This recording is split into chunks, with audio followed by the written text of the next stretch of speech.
brothers have always been the first to venture into the wilderness. Whether driven by necessity or a thirst for adventure, it is hunters who dare to go where most others won't. Brothers Chris and Casey Keefer represent the modern-day hunter. For most of their lives, the Keefer brothers have tested their skills as survivors in some of the world's most dangerous and unpredictable landscapes. Dropped with only a sidearm for protection and the clothes on their backs, together they will spend the next month scratching and clawing their way over 100 river miles through a land ruled by predators. In a race against time, supply-yielding caches will be placed by the producers throughout their journey. To acquire them, the brothers must beat the clock, as Mother Nature threatens to choke the North with ice and snow. For the first time, the Keefer brothers will find out what it's like to be cast into the wild with virtually nothing. This is Dropped. Over 150 million years ago, much of Alaska was nothing but a shallow sea. Things changed after a drifting tectonic plate sank its teeth into the Arctic shelf. The plate's ceaseless advance over countless centuries has forced the bedrock to buckle and rise, building the Brooks Range we know today. The drastic shifts in elevation define the landscape, a trait that many of the range's residents have become accustomed to, even dependent upon. Something the Keefer brothers are all too aware of as they struggle to escape the shallow rivers of the open tundra. Chris and Casey Keefer are fighting a shallow river in their race to beat the rapidly approaching Arctic winter. The brothers were forced to break camp early to drag their raft over 2 miles before ice and snow choked the river.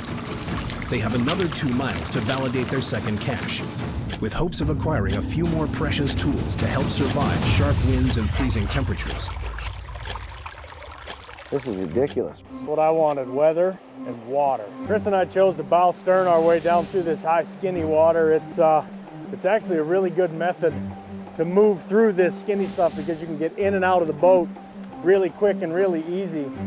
When the boat comes down and it drops over a rapid, as the bow gets closer to shore and Chris pushes off, what that does is that actually spins the boat on its axis like this toward the shore a lot harder. Every impact threatens to damage the raft, which could leave the brothers stranded. So far, we've been going through this skinny water, getting out of the tundra, but we're picking our way through. The surging river is a good sign that the brothers are steadily making their way out of the barren high country. It's definitely dropping in elevation because we're getting more ripples right now. When you look back there, you can see it.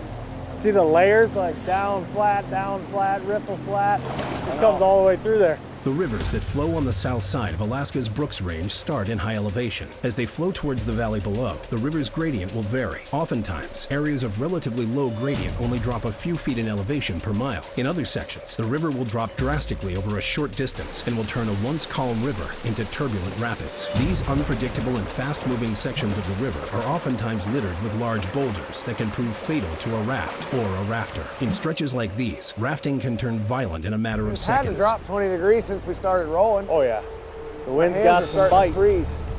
All the more reason to get to this cache. We're running tight. Yeah. So I say we just hammer up. Welcome to Alaska. Let's roll. Hold on, let me get up here. Thank God we have the raft. The Keefer brothers broke camp prior to daylight in order to get a jump on the storm.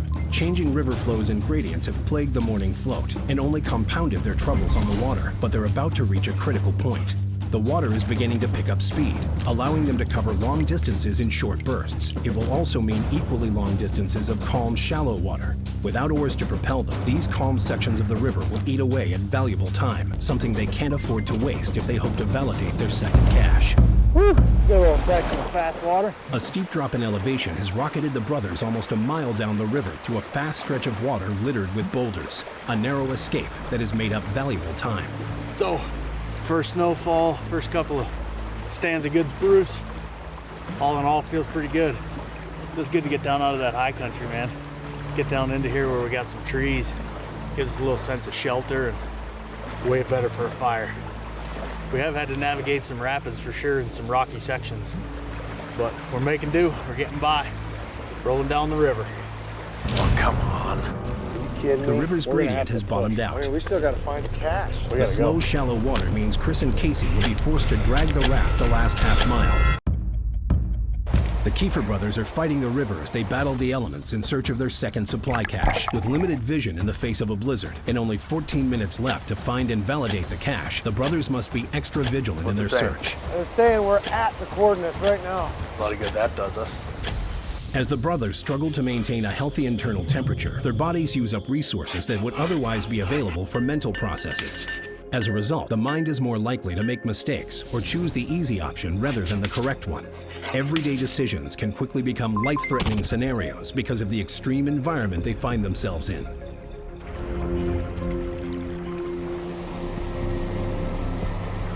Boom, baby. Right here. Cache. Oh, it's like Christmas morning. Woo! Okay, I'm gonna validate. Yeah, send that in, dude. I'm getting into this thing. Get it. Okay. Sent. Cache validated. Covered in rock. That was one of the coldest nights I've ever spent. It's proven to be pretty difficult thus far. It's been 2 days since the brothers were dropped in the high Arctic tundra, having covered 12 river miles over tough terrain and in freezing temperatures with minimal gear. The brothers have successfully found and validated their second cache. Ooh, we got a frame pack. Got something in it. Fingers are just freezing. Salt. Tag bags and salt. Seriously? There's gotta be more than that. What else? Is there any other pockets? No, nothing on the inside. Oh, there's something in here. Rangefinder. Oh boy, baby, you know what that means. Open that thing. If there's a rangefinder, we got a gun. Oh, it's a skinning knives. How do we not get oars? Come on. Oh, baby. What? They're folded up in there. Oars. Yes. Yes. Looky. What kind of gun are we working with? 4 bullets. 4 bullets? 4. There's gotta be more bullets than that. I'll check every pocket. Only 4 bullets will leave little room for error. 270 Win, short mag. Oars, huge. Salt and tag bags, and a tarp.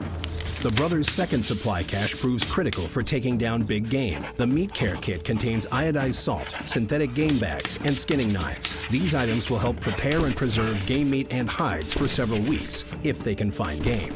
With the addition of oars, the raft kit is finally complete, and the brothers can now travel safely downriver at a quicker pace. The rifle kit contains a Model 70 270 short magnum rifle, 4 ballistic silver-tip bullets, a 4-12x50 rifle scope, and a rangefinder. These items will afford the brothers the opportunity to take down big game from a distance.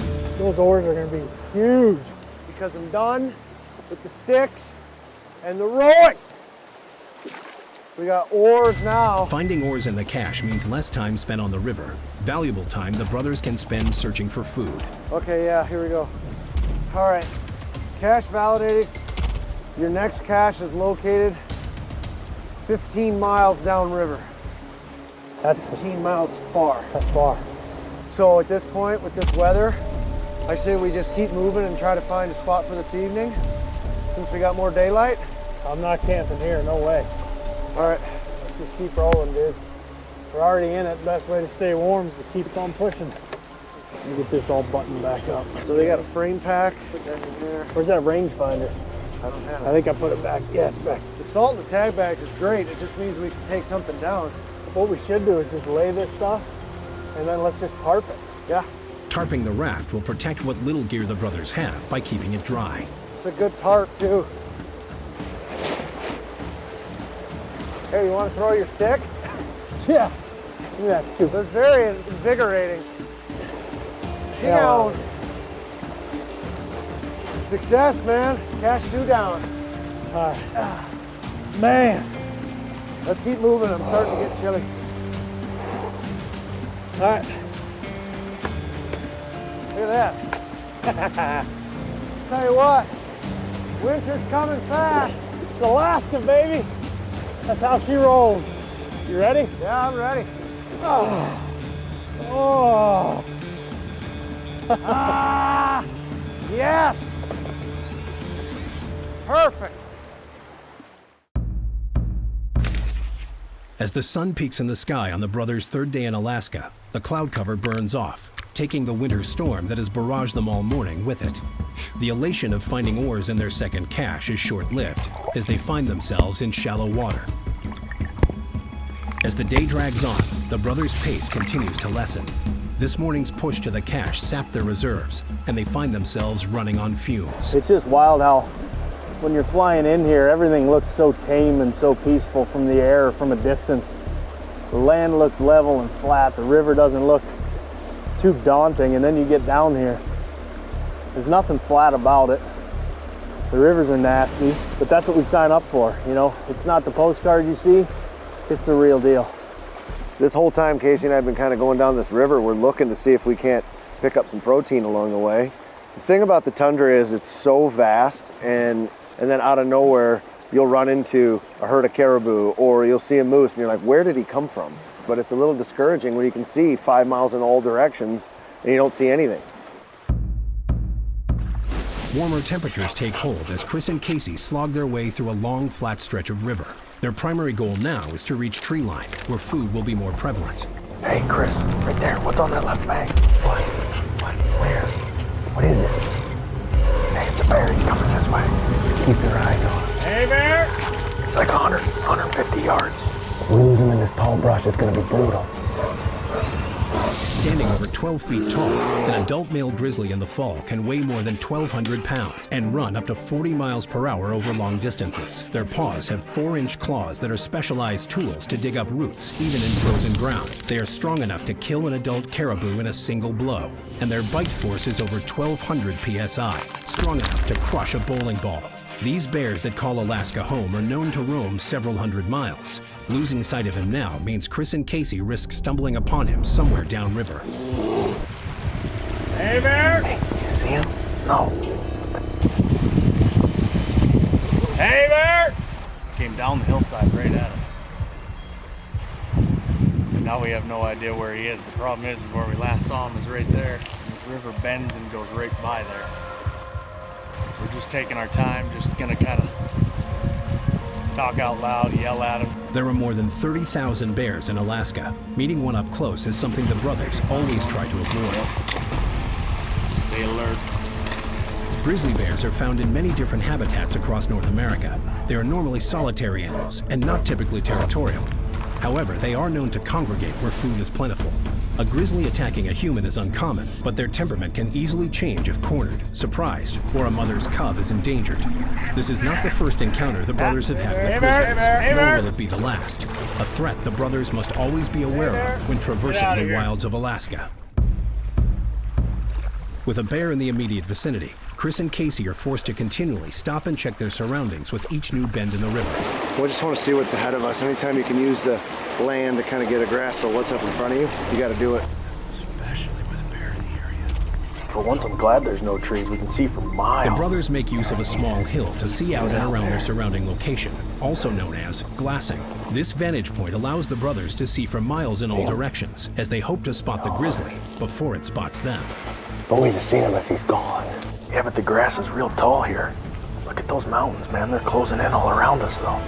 The brothers have reached an almost impassable section of the range and have come face to face with a full-grown male grizzly bear shortly after validating their second cache. Steep mountains flank the sides of the river and force any traveling animal into the only passable area for miles, known as a choke point.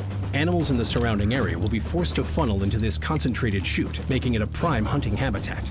But the presence of a grizzly reaffirms that the brothers aren't the only ones on the hunt. Predators have learned to take full advantage of terrain changes like this and are known to congregate where prey is plentiful. Finding this choke point increases the brothers' chances of attaining red meat, but it also means they must be more cautious than ever, as they are now in direct competition for food with the area's resident predators. Nothing. We should probably get going, huh? Wait, what's that? What? Dude, it's a caribou, right there. The caribou is back upriver, where the brothers last spotted the bear. Chris and Casey have spotted a lone caribou wandering the open tundra, but they must act fast. The brothers must hurry back to the raft to re-equip before he moves out of range. We just spotted a caribou up on the side of the hill. Thing is we don't want to go hammering up through there with our waders on, because if you tear your waders, they're worthless. We got like a perfect wind right now. Gosh, we got that rifle. We don't have a lot of bullets. Gotta make the shots count. I'm ready to go. All right, let's go. The longer the brothers are away, the greater the risk of them losing track of him.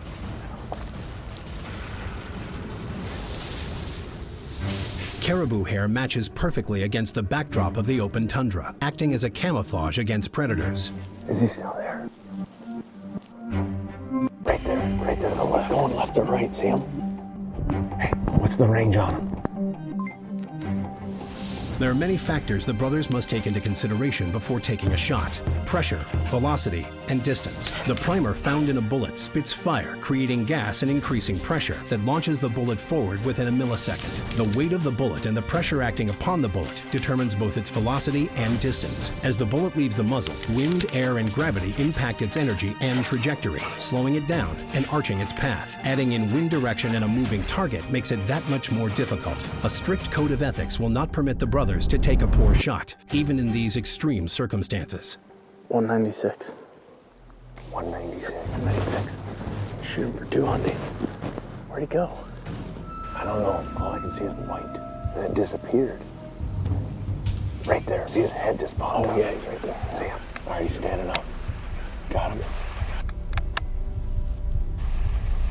Hold on. He turned his body. Caribou are one of the only mammals that can see ultraviolet light, a rare ability that allows them to spot predators across long distances. Combined with the vast emptiness of the tundra, gives the caribou a distinct advantage over the brothers. He was quartering too, and he spawned. Look, and he knew we were here. Oh yeah, he was looking right at us. Did he go in that creek? Yep. Oh, okay, he's like a day away already. Oh, I hope the bear doesn't get him. Having spotted the brothers, the caribou has taken refuge in a small creek almost 500 yards back upriver. There is nowhere else for the caribou to avoid detection, and the thick cover and high banks will allow the brothers to move undetected. If they can make their way around the front side of the creek, they may have another shot, but they must also be aware that a grizzly bear still lurks in the immediate area. Surviving solely on adrenaline at this point, they can only hope the trek will be worth its weight in red meat. They must constantly pay attention to the wind and the geography. One miscalculated move could send the caribou running. I say we creep in here right now, but I don't want to like dive in there. Why don't we just walk up and let our wind blow?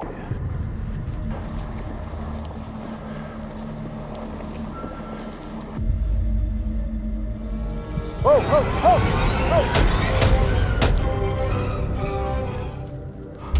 whoa! He just stood up. Check him. A white wolf was lurking in high brush around the creek, stalking the caribou, or the brothers. Wow, am I shaking? Look at that. I took 3 steps backwards, Chris is man. fortunate to still be in one piece after such a close encounter. He just got up right there. I don't know if he was coming at me or if he was charging or what, but at this time, I'm not messing around. Dude, he knew we were here long before we knew he was here. That second shot dropped him right there in his tracks. He was just laying right down in here or what? Just kind of stood up behind this stuff and looked, just when he stood up and looked at me, and I just popped off one, and he just kind of folded, and the second one he just dropped. Well, I heard you yelling, and the next thing I know, you're shooting. Freaked me out when I turned around, and that's all I saw. The wolves that roam the remote corners of Alaska are some of the most lethal and efficient hunters on Earth. Generally found in packs that consist of 6 or 7 animals, wolves are social carnivores that rely on numbers to take down prey 5 times their size. Oftentimes, due to relatively high birth rates, a pack of wolves must continuously be on the hunt. In most of mainland Alaska, moose and caribou are their primary food source, with small animals like squirrels, beavers, and snowshoe hares supplementing their diet. An efficient pack of wolves is capable of taking down large game every few days, especially when the ground is snow-covered. This high rate of predation can have drastic effects on the reproduction rates of moose, caribou, and even Dall sheep. Alaska is home to an estimated 11,000 wolves, and they have never been considered either endangered or threatened. Checks and balances are in place to control the wolf population. If left unmanaged, this super predator would devastate Alaska's wildlife. Today was a hard day, but it was well earned. You know, ever since we entered this valley, we started to see, signs of caribou kills up in the hills. There's wolves around. You get in those situations, and that animal in particular is so unbelievably skilled I don't know, it's a humbling experience. We're not survivalists. We're not guys that, you know, claim we know everything about being out here. We're big game hunters that love to test ourselves. But just being able to see caribou tonight and not be able to pull the trigger, just watching that food go by is pretty hard. If anything I've learned, it's that you got to take it as it comes. We spent a lot of energy today going up there, but that's how we roll.